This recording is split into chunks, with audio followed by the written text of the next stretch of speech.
नमस्कार साथियों, समसामयिक मुद्दों से संबंधित प्रश्नावली श्रृंखला के साथ मैं अमित आप सभी का स्वागत करता हूं। सबसे पहले एक नजर 24 जनवरी 2020 से संबंधित प्रश्नों के विषय पर। तो सबसे पहला प्रश्न हमारा आधारित होगा खेलो इंडिया युवा खेल से। वहीं दूसरे प्रश्न में हम बात करेंगे सर्वाधिक सब्जियों के उत्पादन पर। तीसरे प्रश्न में हम बात करेंगे यात्रियों की थर्मल स्क्रीनिंग के बारे में। चौथा प्रश्न आधारित होगा ग्रीन पीस इंडिया के अनुसार देश का सबसे प्रदूषित शहर कौन सा है, इस पर। पांचवें प्रश्न में हम बात करेंगे हाफ ह्यूमैनॉइड की। वहीं छठा प्रश्न आधारित होगा लोकतंत्र सूचकांक में भारत के स्थान पर। सातवें प्रश्न में हम बात करेंगे कैटरीना सकेलारोपोलू पर। वहीं आठवां प्रश्न आधारित होगा एटीएम के जरिए कार्डलेस कैश विड्रॉल पर। नवें प्रश्न में हम बात करेंगे ई पासपोर्ट की। वहीं 10वां प्रश्न होगा सुभाष चंद्र बोस की 123वीं जयंती पर।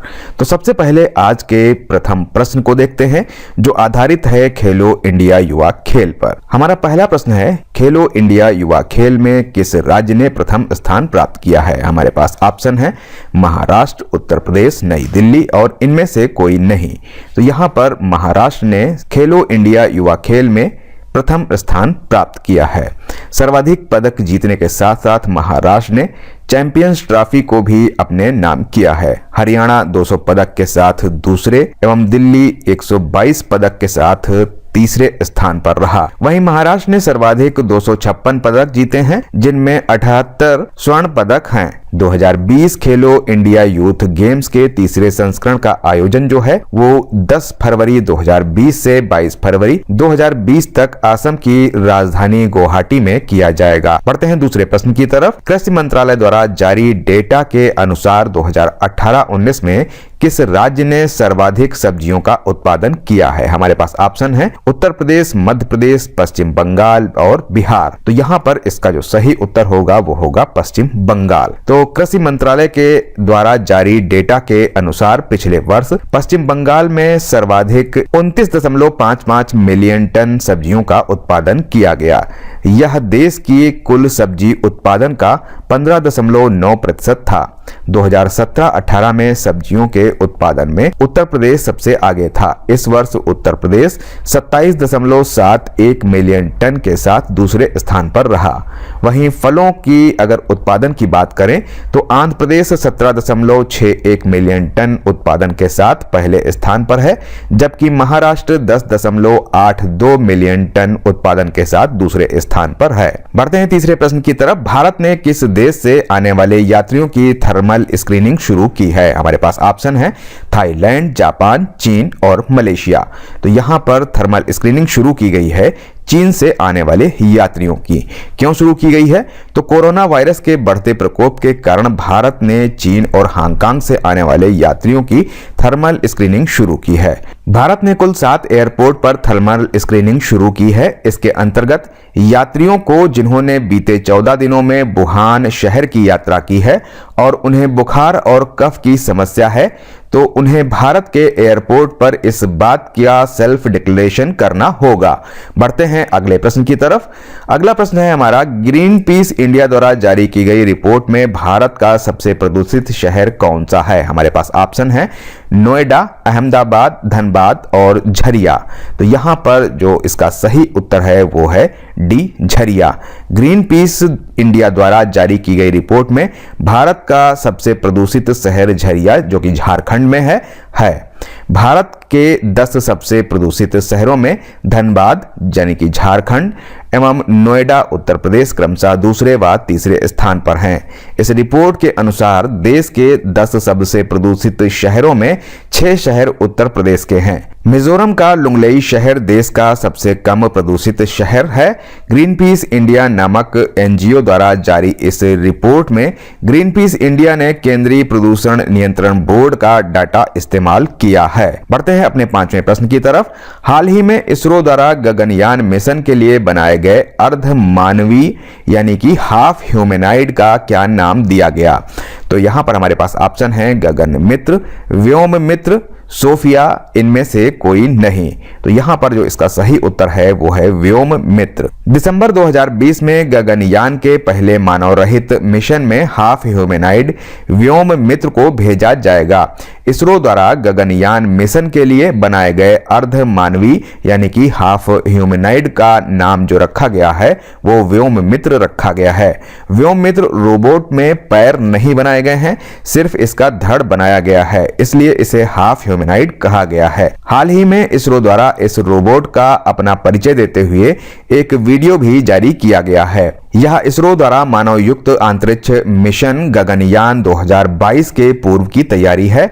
इसरो के चेयरमैन के सिवन के अनुसार अंतरिक्ष यात्रा के कुल 12 में से पहले 4 कैंडिडेट्स का चयन किया जा चुका है, जिन्हें रूस में ट्रेनिंग दी जाएगी। बढ़ते हैं छठे प्रश्न की तरफ। छठा प्रश्न है, हाल ही में जारी लोकतंत्र सूचकांक में भारत को कौन सा स्थान प्राप्त हुआ है? हमारे पास ऑप्शन है 49वां, 50वां, 35वां या 91वां। तो यहां पर जो इसका सही उत्तर है वो है 91वां स्थान प्राप्त हुआ है लोकतंत्र सूचकांक में भारत को। इकोनॉमिक इंटेलिजेंस यूनिट द्वारा जारी की गई है रिपोर्ट 2019 के लिए, जिसके लिए लोकतंत्र सूचकांक में भारत को 91वां स्थान दिया गया है।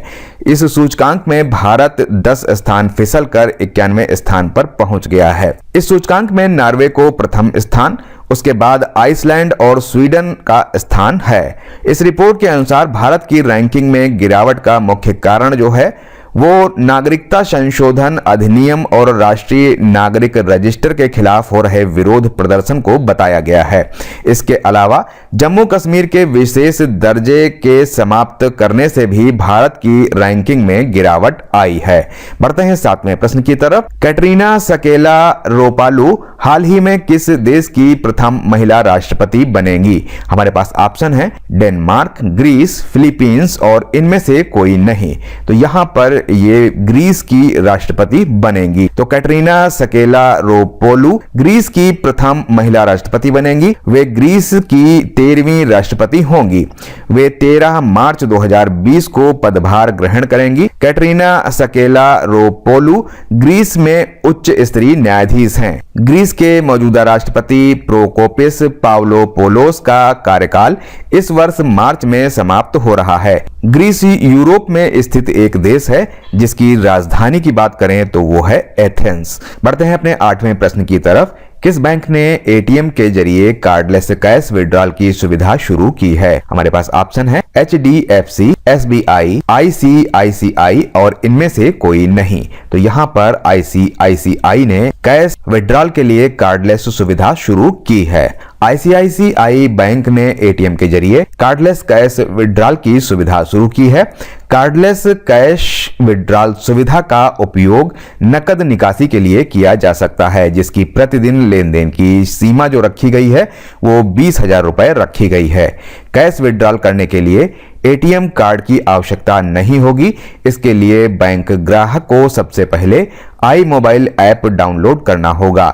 इसके लॉगिन करने के बाद सर्विस सेक्शन में जाकर cash withdrawal ICICI bank ATM पर विकल्प चुनने होंगे।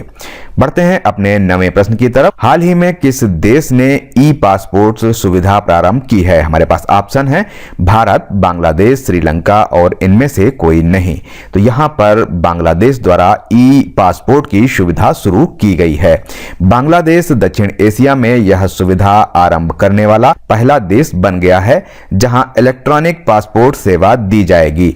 बांग्लादेश की प्रधानमंत्री शेख हसीना ने 22 जनवरी 2020 को देश के नागरिकों के लिए यह सुविधा प्रारंभ की है। बढ़ते हैं अपने 10वें और इस सेगमेंट के अंतिम प्रश्न की तरफ। हाल ही में सुभाष चंद्र बोस की 123वीं जयंती कब मनाई गई? हमारे पास ऑप्शन है 22 जनवरी, 21 जनवरी, 23 जनवरी और इनमें से कोई नहीं। तो यहां पर जो इसका सही उत्तर है वो है 23 जनवरी। 23 जनवरी को सुभाष चंद्र बोस की 123वीं जयंती मनाई गई। नेताजी सुभाष चंद्र बोस का जन्म जो है वो 23 जनवरी 1897 में कटक ओडिशा में हुआ था। सुभाष चंद्र बोस को ब्रिटिश शासन से भारत की स्वतंत्रता को सुनिश्चित करने के लिए देश में आजाद हिंद फौज की स्थापना के लिए जाना जाता है। तो ये थे आज के हमारे समसामयिक मुद्दों से जुड़े हुए 10 प्रश्न। मिलते हैं कल नए 10 प्रश्नों की श्रृंखला के साथ। तब तक के लिए नमस्कार, धन्यवाद।